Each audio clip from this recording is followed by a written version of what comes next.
Hi, everybody. Sylvia LaFair here, and I will keep this short. There are two parts to this that I'd like to guide you to look at. First, if you do not know who Jane Elliott is, please Google her and please watch the documentary and some of the newer things she's done. I will tell you just briefly who she is, but first I want to give you a quote from her. What she has said is, "Prejudice is an emotional commitment to ignorance." What a short sentence and a wise statement. Jane Elliott is now, I think I'm going to cry talking about this. She's now 87 years old.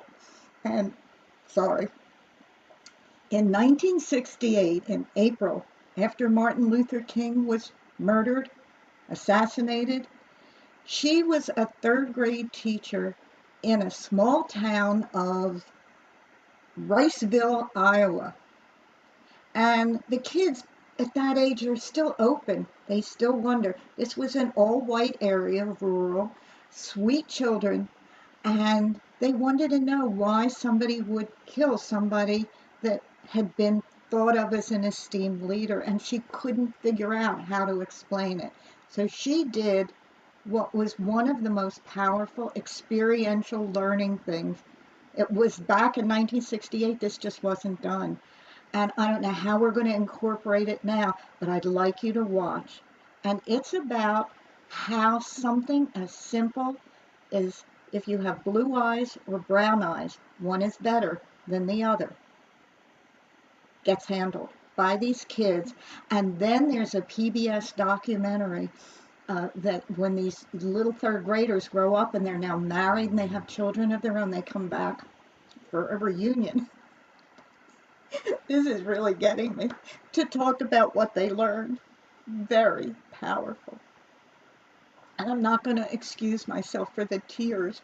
There's just so much that's going on, and finally it just has to spill over. And so that's a part of what I want to talk about. I said the other day, we've got to be taught to hate and fear. We have to be taught from year to year. It has to be drummed in our dear little ear. We have to be carefully taught. And we're not doing enough about diversity, about inclusion, about listening to each other's stories. And so please take the time and look up Jane Elliott. She's now 87 years old. An amazing woman. Boy, I didn't think I was going to get this emotional. The second part of this is I'm listening to all the conversations and the rhetoric from everybody of every color, of every combination of background, of affluence or poverty or whatever.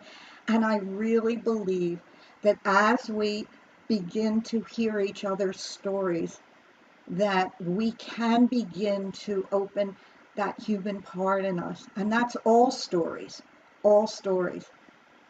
And I had the privilege of being with Thich Nhat Hanh, who is a Buddhist teacher who during the Vietnamese War walked down, he's a Vietnamese Buddhist monk who walked down the streets of Manhattan and stopped the traffic with his people with him.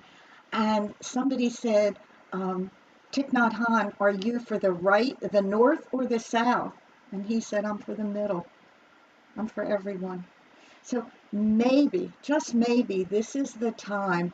And I'm going to put together a short program to begin to discuss how story, I've written the book, Unique, here it is, Unique, how story sparks diversity, inclusion, and engagement.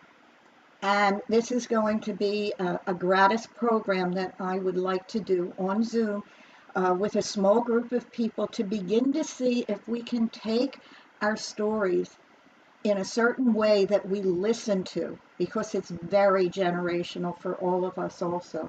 So if you're interested, please email me at sylvia@ceoptions.com and we can discuss what this is going to look like. I feel like I have to do something more. And in all the years that I've worked with diversity and I've had people tell the truth, it's not enough and we need more people to do more. So Jane Elliott, thank you for being who you are. And everybody out there who's listening, who's ready to become part of the solution. Let me hear from those who are interested in this, and the rest of you, I just want you to go and make a difference. It's our time, and if not now, when? Thank you so much.